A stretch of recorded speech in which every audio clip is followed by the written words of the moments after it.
इतना समर्पित डॉक्टर मैंने पहले कभी नहीं देखा। जैसे ही किसी मरीज की हालत बिगड़ती है, वह दिन रात उसके पास ही रहता है और इलाज करता है।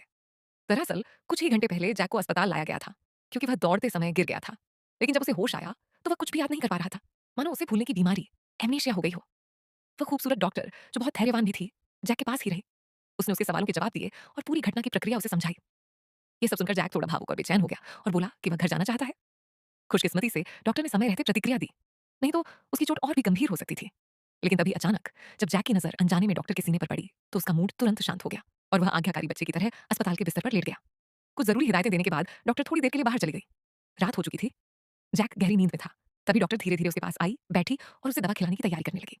उसने मेज से दवा उठाई और उसे अपने मुंह में रख लिया। जैक इतनी गहरी नींद में था कि डॉक्टर ने उसे जगाने की जरूरत नहीं समझी। आखिरकार मरीज की हालत अभी बहुत गंभीर थी और वह हिलडुल भी नहीं सकता था, इसीलिए दवा सीधे उसके मुंह में डालनी जरूरी थी। दवा देने के बाद अब उसके खास इलाज का समय था। जैसे ही जैक कुछ बोलने ही वाला था, डॉक्टर ने उसे रोक दिया और कहा कि इलाज के दौरान न तो बोलना है और न ही हिलना डुलना, वरना अब तक की सारी मेहनत बेकार हो जाएगी। कुछ ही मिनटों बाद इलाज सफल रहा और जैक की हालत काफी बेहतर हो गई। इसके बाद डॉक्टर ने कहा कि वह 1 घंटे के अंदर अस्पताल से जा सकता है। ये सुनते ही जैक वहीं ठिठक गया। उसकी चोट तो अभी पूरी तरह ठीक भी नहीं हुई थी। फिर उसे अस्पताल से छुट्टी कैसे दी जा सकती है?